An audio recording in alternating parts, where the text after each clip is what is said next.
அன்பிற்கினிய சகோதரர்களே, இன்றைய ஒரு முக்கியமான செய்தியைத்தான் உங்களோடு நம்ம பகிர்ந்து கொள்ள இருக்கிறோம்.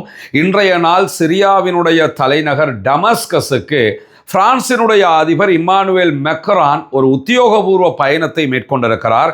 சிரியாவினுடைய அதிபர் அகமது அல் ஷாராவோடு ஒரு சந்திப்பை மேற்கொள்வதற்காகத்தான் அவர் அந்த பயணத்தை மேற்கொண்டிருக்கிறார். இந்த நிலையில சிரியாவினுடைய தலைநகர் டமஸ்கஸில் பிரான்சினுடைய அதிபர் இம்மானுவேல் மக்ரான் அவர்கள் தங்கியிருந்த ஹோட்டலுக்கு அருகாமையிலேயே ஒரு பாரிய 2 குண்டு தாக்குதல்கள் நடத்தப்பட்டிருக்கிறது. இந்த தாக்குதல்களால் பிரான்சினுடைய அதிபருடைய பயணத்திற்கோ அவருக்கோ எந்த விதமான சிக்கல்களும் கிடையாது என்று சொல்லி பிரான்சினுடைய பாதுகாப்பு அமைச்சு உடனடியாக தகவல்களை வெளியிட்டிருக்கிறது.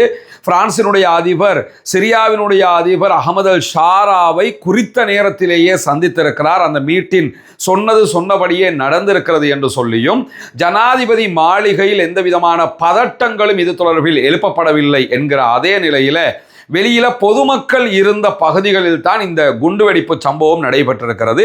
இந்த குண்டுவெடிப்பில் இதுவரைக்கும் 2 பேர் உயிரிழந்திருக்கிறார்கள் என்கிற செய்திகள் பதிவாகி இருக்கிற அதே நேரம் எத்தனை பேர் பாதிக்கப்பட்டிருக்கிறாங்க, என்ன விதமான இழப்புகள் ஏற்பட்டிருக்கிறது என்கிற செய்திகள் முழுமையாக பதிவாகவில்லை. இந்த நிலையில நமக்கு தெரியும், கடந்த வாரம் இதே மாதிரி சிரியாவினுடைய தலைநகர் டமாஸ்கஸில் ஒரு கஃபேக்குள்ள குண்டுவெடிப்பு சம்பவம் நடைபெற்றது. 8 பேர் அதிலே கொல்லப்பட்டிருந்தார்கள். 20க்கும் மேற்பட்டவர்கள் படுகாயம் அடைந்திருந்தார்கள். சிரியாவில் பஷர் அல் அசாதினுடைய ஆட்சி கவிழ்க்கப்பட்டு இப்பொழுது இருக்கக்கூடிய அதிபர் அகமது அல் ஷாராவினுடைய ஆட்சி நிறுவப்பட்டிருக்கிறது. அகமது அல் ஷாரா பஷர் அல் அசாதுக்கு எதிராக ஆயுத குழுவை தலைமை தாங்கி தாக்குதல்களை நடத்தி போராட்டங்களை நடத்தியவராக இருந்த அதே நேரம் அமெரிக்கா உள்ளிட்ட நாடுகளால் பயங்கரவாதி என்கிற முத்திரையும் குத்தப்பட்டிருந்தார். அகமது அல் ஷாராவுக்கு பல மில்லியன் அமெரிக்க டாலர்களும் அவருடைய தலைக்கு அமெரிக்காவால் விதிக்கப்பட்டிருந்தது. அவரை கண்டுபிடிச்சு தர்றவங்களுக்கு இவ்வளவு தொகை தருவோம்னு ஒரு பெருந்தொகையை அறிவிச்சிருந்தாங்க. அந்த அளவுக்கு அமெரிக்காவாலேயே எதிராக பார்க்கப்பட்ட ஒருவர். அதற்கு பிறகு பஷர் அல் அசாதினுடைய ஆட்சி கவிழ்க்கப்பட்டது. ஆட்சி கவிழ்க்கப்பட்டதற்கு பிறகு அமெரிக்கா உள்ளிட்ட எல்லா நாடுகளும் சிரியாவினுடைய தற்போதைய ஆட்சியாளரையும் ஆட்சியையும் ஏற்றுக்கொண்டிருக்கிறது. இந்த சூழல்ல தொடர் குண்டுவெடிப்புகள் சிரியாவுக்குள் நடைபெற்று வருகிறது. இந்த குண்டுவெடிப்புகளுக்கு பின்னால் ஒரு முக்கியமான அம்சம் சர்ச்சையாகவும் சந்தேகமாகவும் எழுப்பப்படுகிறது. அது என்னன்னா, லெபனானுக்குள்ள இருக்கக்கூடிய ஹிஸ்புல்லாக்களை இஸ்ரேலிய ஆக்கிரமிப்பு படைகளால் அழிக்க முடியாமல் போய்விட்டது. ஹிஸ்புல்லாக்களிடத்தில் இஸ்ரேல் தோல்வி அடைந்திருக்கிறது என்பது நமக்கெல்லாம் தெரியும்.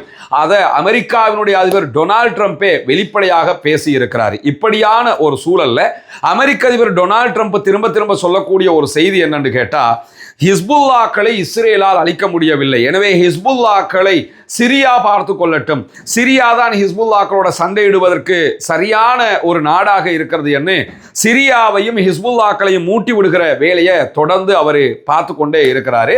அதுக்கான ஒரு காரணம் என்னன்னா, சிரியாவில் இருக்கக்கூடிய அகமது அல் ஷாரா உள்ளிட்டவர்களுடைய அந்த தரப்பை நீங்க எடுத்துக்கிட்டீங்கன்னா அவர்கள் குரான் சுன்னா சன்னி பிரிவை சேர்ந்தவர்களாக இருக்கிறார்கள். இதே நேரத்தில் ஹிஸ்புல்லாக்கள் ஷியா பிரிவை சேர்ந்தவர்கள், ஈரானுக்கு ஆதரவானவர்களும் கூட. இந்த நிலையில ஷியாக்கள் சன்னிகள் என்கிற பிரிவினைவாதத்தை பயன்படுத்தி ஷியாக்களாக இருக்கிற ஹிஸ்புல்லாக்களோடு சன்னிகளாக இருக்கக்கூடிய சிரியாவினுடைய ஆட்சியாளர்களை மோத விட்டுவிட்டால் இஸ்ரேலுக்கு எந்த ஒரு பிரச்சனையும் இருக்காது. எனவே இஸ்ரேலை காப்பாற்றுவதுதான் அமெரிக்க அதிபருடைய பிரதான நோக்கம்.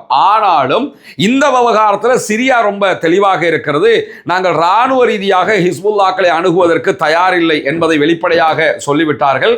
அதே நேரத்தில் லெபனானுக்கு பயணம் மேற்கொண்டிருந்த சிரியாவினுடைய ஃபாரின் மினிஸ்டரும் என்ன பண்ணாருன்னா, ஹிஸ்புல்லாக்கள் சார்பாக ஹிஸ்புல்லாக்களுடைய ஒரு பிரதிநிதி தான் தற்போது லெபனானுடைய பாராளுமன்ற சபாநாயகராக இருக்கிறாரு.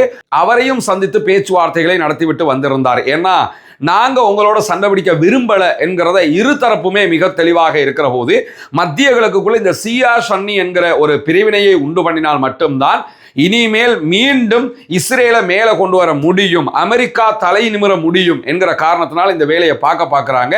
அதனுடைய ஒரு பின்னணியாகத்தான் சிரியாவினுடைய தலைநகர் டமாஸ்கஸில் இந்த குண்டுவெடிப்புகள் நடைபெறுவதாக பார்க்கப்படுகிறது. இதுவரைக்கும் இந்த குண்டுவெடிப்புகளுக்கு கடந்த ஒரு வாரத்துக்கு முன்பதாக கஃபேல நடந்த குண்டுவெடிப்பாக இருந்தாலும் இப்பொழுது நடந்திருக்கக்கூடிய குண்டு தாக்குதலாக இருந்தாலும் இதற்கு யாருமே பொறுப்பேற்கவில்லை என்பதையும் நாம் புரிந்து கொள்ள முடியும். வன்முறைகள் நீங்க வேண்டும், தீவிரவாதம் ஓய வேண்டும், பயங்கரவாதம் இல்லாதொழிய வேண்டும் என்பதுதான் அனைவருடைய பிரார்த்தனை, ஆசை, அவாவாக இருக்கிறது. எனவே வன்முறைகளற்ற உலகத்தை கட்டியெழுப்புவதற்கு அனைவரும் முயல்வோமாக. வாஹர் தவானா அல்ஹம்துலில்லாஹி ரப்பில் ஆலமீன்.